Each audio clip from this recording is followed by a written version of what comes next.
4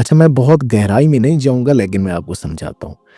دیکھیں جس چیز سے یہ انسان بنا ہے نا، حضرت انسان کا وجود ظاہری، جو ہمارا وجود ظاہری اگر یہ ہم اس کی بات کریں، وجود ظاہری جس چیزوں سے، جن معاملات سے مل کر بنا ہے، انہی معین آگ، مٹی، ہوا، پانی. اللہ سبحانہ تعالیٰ نے فرمایا میں نے ہر چیز کو پانی سے تخلیق فرمایا ہے، ماء سے. تو بھر کے وہ اس طرف ہم نہیں جاتے، لیکن ان چیزوں سے انسان کا وجود بنایا گیا ہے. جماد، نبات، حیوان اور انسان، یہ سارے انہی چیزوں سے بنے ہیں. جماد کیا ہوتا ہے؟ جو رکی ہوئی چیزیں جو آپ کو حرکت کرتی ہوئی نظر نہیں، پہاڑ ہو گئے، زمین ہو گئی، آسمان ہو گیا، یہ آپ کے ارد گرد جو بھی چیزیں آپ کو نظر آ رہی ہیں جو رکی ہوئی ہیں. نبات، پھول پتے وغیرہ جو ہیں، سبزیاں جو بھی آپ دیکھتے ہیں.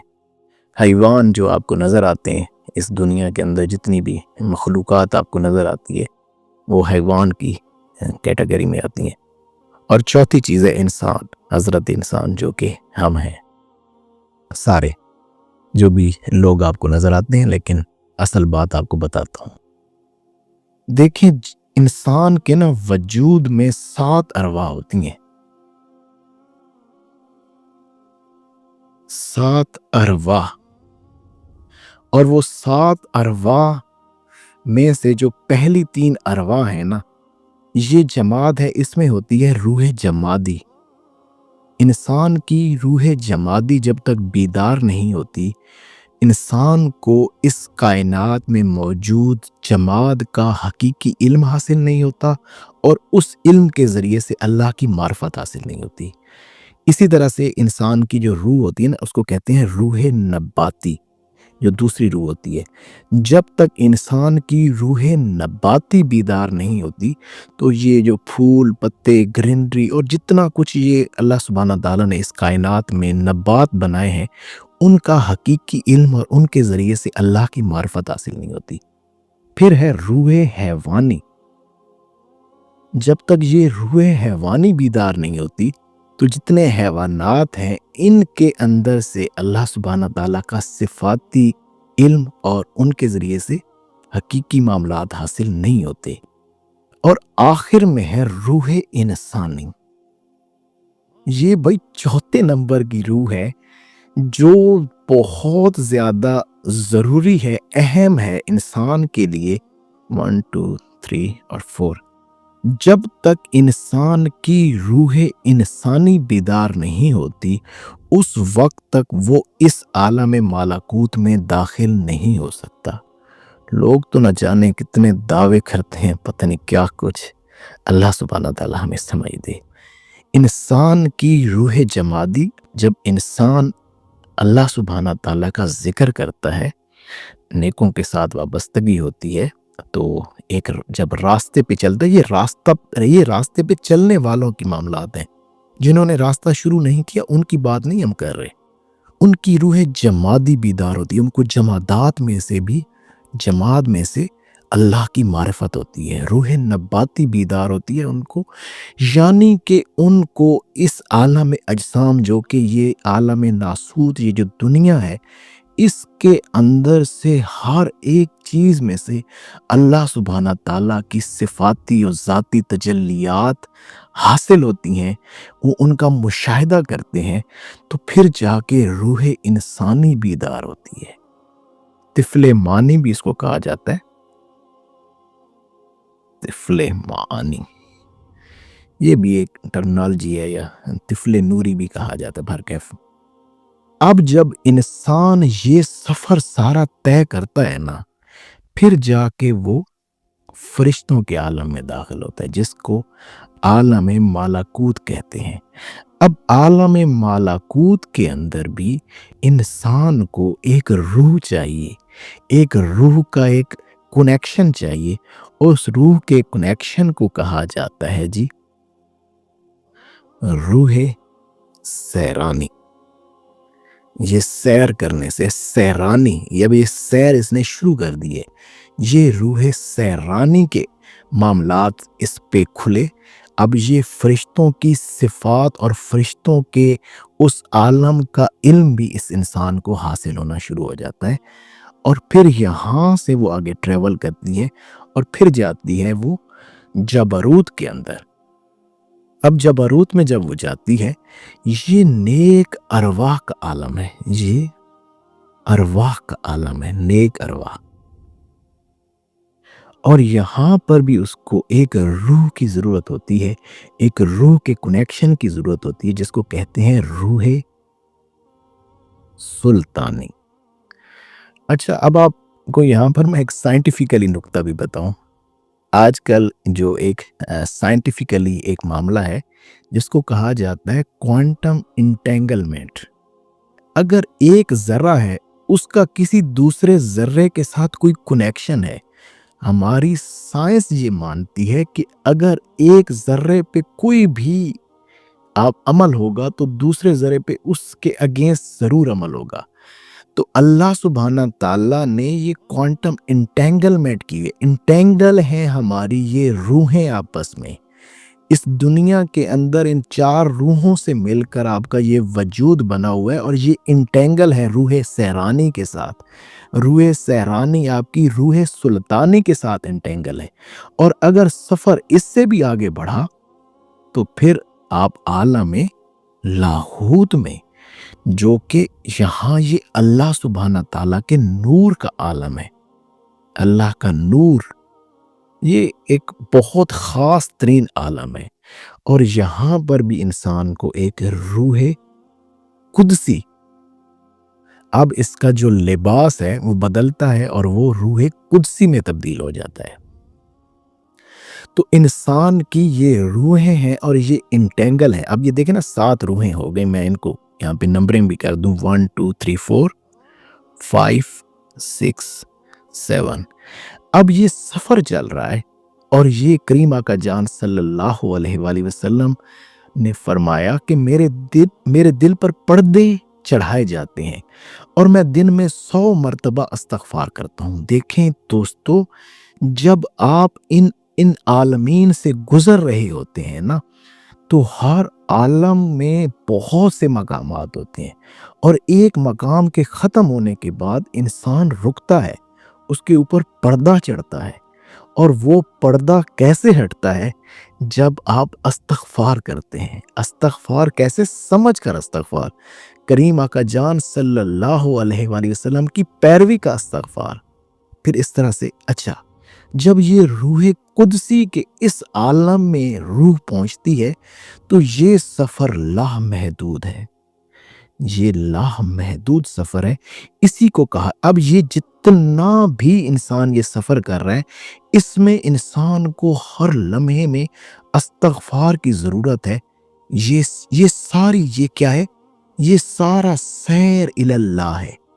اور جب آپ پہنچے نا اس معاملے تک، یعنی کہ روح قدسی عالم لاہوت میں پہنچے، تو یہ ہوتی ہے اب اللہ کی ذات میں سفر۔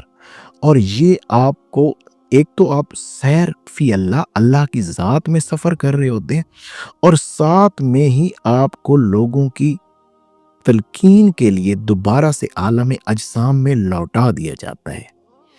اب جتنا آپ یہاں پر اللہ کے لیے کام کرتے جائیں گے، اتنا ہی آپ کی سیر فی اللہ یہ لامحدود ہے۔ اب یہ کیسے ہے؟ یہ بڑا خوبصورت، اس کا معاملہ اللہ سبحانہ تعالیٰ نے قرآن کریم میں بھی ہمیں سمجھایا ہے۔ وَلَلْ آخِرَةُ خَيْرٌ لَكَ مِنَ الْأُولَى، وَلَلْ آخِرَةُ خَيْرٌ لَكَ مِنَ الْأُولَى۔ اب یہ کیا ہے؟ سورہ والضحیٰ کے اندر اللہ سبحانہ تعالیٰ فرماتا ہے کہ کریم آقا جان صلی اللہ علیہ وآلہ وسلم، آپ کی ہر آنے والی گھڑی، ہر لمحہ، یہ جو ہمارے معاملات میں آگے بڑھتے چلے جا رہے ہیں، یہ پہلی گھڑی جو اس سے پہلے آپ کی کیفیت تھی اس سے بہتر ہے۔ اب یہ کریم آقا جان صلی اللہ علیہ وآلہ وسلم کی پردے والی بات سمجھیے کہ حضور جتنا بھی ہر لمحے اللہ سبحانہ تعالیٰ کے سیر فی اللہ میں مقامات طے کرتے جاتے ہیں، اتنا ہی آپ وہ پچھلے معاملات سے استغفار کرتے تھے کہ مالک اب جو یہ تو نے مجھے معاملہ عطا کیا ہے، اب یہ جو تو نے مجھے مقام عطا کیا ہے، یہ تو پہلے مقامات سے بہت اعلیٰ ہے۔ سیم کریم آقا جان صلی اللہ علیہ وآلہ وسلم کی جو پیروی کرتے ہیں، جن کو اللہ سبحانہ تعالیٰ فرماتا ہے کہ حضور آپ انہیں بتائیے کہ اگر یہ مقام محبوبیت حاصل کرنا چاہتے ہیں تو یہ آپ کی پیروی کریں، ہم انہیں اپنا محبوب بنا لیں گے۔ اللہ نے خود قرآن میں محبوبیت کا جب اظہار فرما دیا کہ محبوبیت کا مقام میں عطا کرتا ہوں، مقام محبوبیت، تو کریم آقا جان صلی اللہ علیہ وآلہ وسلم کی پیروی کرنے والے جتنے بھی لوگ اس دنیا میں موجود ہیں یا چلے گئے ہیں، ان کے لیے بھی یہی معاملہ ہے۔ وَلَلْآخِرَةُ خَيْرٌ لَكَ مِنَ الْأُولَىٰ، کہ ان کی بھی ہر آنے والی سات پہلی ساتوں سے بہتر ہوتی ہے۔ اور ان کو بھی جب کوئی بھی سالک ان معاملات میں سفر کرتا ہے تو ضرور در ضرور اس کے قلب کے اوپر بھی پردہ آتا ہے۔ اب کیونکہ کریم آقا جان صلی اللہ علیہ وآلہ وسلم تو شروع سے ہی سیر فی اللہ کے اندر ہے، تو آپ کا تو معاملہ جدا ہے، وہ پردہ ہمارے پردوں سے جدا ہے۔ ہم جب ان عالمین میں سفر کرتے ہیں تو یہاں پر رکاوٹ آتی ہے، قلب رک سا جاتا ہے، انسان کو لگتا ہے کہ یار پتہ نہیں کیا ہو رہا ہے۔ تو ان معاملات میں انسان کو استغفار کرنی چاہیے۔ اب استغفار کیا خوبصورت سیکھا ہے، استغفر اللہ ربی من کل ذنب واتوب الیہ، کہ اے اللہ میں آپ سے معافی طلب کرتا ہوں ہر ایک گناہ کی، ہر ایک گناہ کی، اور آپ کی طرف رجوع کرتا ہوں کہ مالک اب میں جس بھی معاملے میں پھنس گیا ہوں، اس سیر اللہ میں ہوں یا سیر فی اللہ میں ہوں، جس بھی معاملے کے اندر جس بھی مقام میں پھنسا ہوں، اب مجھے اس سے اگلے مقام میں لے جائیے، کیونکہ سیر فی اللہ کے اندر تو لامحدود مقامات ہیں۔ تو مالک مجھے ان معاملات سے نکالیے، میں معافی طلب کرتا ہوں ان پچھلے معاملات سے، اور آپ کی طرف رجوع کرتا ہوں ہر ایک گناہ سے۔ یہ بہت اہم، اب آپ کو سمجھ آئی، یہ ہے استغفار، یہ ہے اصل استغفار کی حقیقت۔ وہ وہی بات ہے نا، واہ کمال آگہی ہائے پستیے، ہائے اے پستیے بشر، واہ کمال آگہی ہائے اے پستیے بشر، سارے جہاں کا جائزہ اپنے جہاں سے بے خبر۔ دیکھیں دنیا تو بیچاری یہ جماد نبات حیوان اور یہ اسی عالم ناسوت میں کھوئی ہوئی ہے، انہی کی حقیقتوں کو جان رہی، انہی کا جائزہ لے رہی، یہ تو پستی ہے۔ کاش کہ تم اپنی حقیقت کا جائزہ لیتے، کاش تم اپنی حقیقت تک آتے، تم روح جمادی، روح نباتی، روح حیوانی سے روح انسانی میں داخل ہوتے، تو پھر اللہ سبحانہ تعالیٰ تمہیں روح سیرانی کے لباس سے بھی بہت سارے عالمین کی حقیقت کھولتا، پھر روح سلطانی کے بھی عالمین کے معاملات کھولتے، اور پھر روح قدسی بھی تمہارے لیے ہے۔ یہ سارے معاملات تمہارے لیے ہیں، یہ کسی اور کے لیے تو نہیں۔ اب آپ سمجھیے، سیدنا نوح علیہ السلام، آپ نے اپنی قوم کو نصیحت فرمائی، اللہ کو آپ کی وہ نصیحت کتنی پسند آئی، اللہ نے سورہ نوح کے اندر آیت نمبر 10، 11، 12 میں کتنی خوبصورتی سے آپ ہی کے الفاظ کو وہاں پر تا قیامت قرآن کے اندر شامل فرما دیا۔ آپ نے فرمایا اپنی قوم سے، سیدنا نوح علیہ السلام نے، اپنے رب سے استغفار کرو، معافی مانگو، بے شک وہ بڑا معاف کرنے والا ہے۔ تم استغفار مانگو گے، تمہاری یہ منازل طے ہوتی جائیں گی، وہ تم پر بارش بھیجے گا، شراٹے والی بارش، زبردست قسم کی بارش، اور مال اور بیٹوں سے تمہاری مدد کرے گا، اور تمہارے لیے باغ بنا دے گا اور نہریں بنا دے گا۔ قربان جاؤں۔ دیکھیں اب اگر میں چلیں ایک چھوٹی سی حکایت سنا کے نا پھر اس کی حقیقت بھی آپ کے سامنے بیان کرتا ہوں کہ اس آیت مبارکہ کی کیا حقیقت ہے۔ حضرت امام حسن بصری رحمت اللہ علیہ، آپ کے پاس نا ایک دن میں 4 لوگ آئے۔ ایک آیا اس نے بارش کے لیے عرض کی، ایک آیا اس نے غربت اور تنگی کے معاملات عرض فرمائے، اور ایک آیا اس نے اولاد نہ ہونے، اولاد نرینہ کی خواہش ظاہر کی، اور ایک شخص آیا کہ اس نے فصل کم ہونے کی خواہش کا معاملہ آپ کے سامنے پیش کیا۔ تو آپ نے چاروں لوگوں کو کہا کہ یار تم استغفار پڑھا کرو، استغفر اللہ ربی من کل ذنب واتوب الیہ۔ کوئی بھی آپ استغفار کا صیغہ پڑھ لیں، آپ استغفار پڑھیں، پورا پڑھنا یہ تو بہت ہی اعلیٰ ہے نا، یہی اصل میں، کیونکہ آپ جب اب سمجھ کے آپ جب یہ پڑھ رہے ہوں گے کہ آپ کو پتہ ہوگا کہ میں یہ مقامات طے کروں، اگر آپ سالک ہیں پھر تو بات ہی اور ہوگی۔ آپ نے جب چاروں لوگوں کو یہ استغفار کا معاملہ عطا فرمایا تو لوگوں نے پوچھا حضور یہ کیا؟ ہر ایک کو آپ نے استغفار فرما دیا، تو پھر آپ نے سورہ نوح کی یہی آیت مبارکہ ان لوگوں کے سامنے پیش کی کہ یہ ساری چیزیں ہی استغفار سے مل جاتی ہیں اگر قلب سے کی جائے۔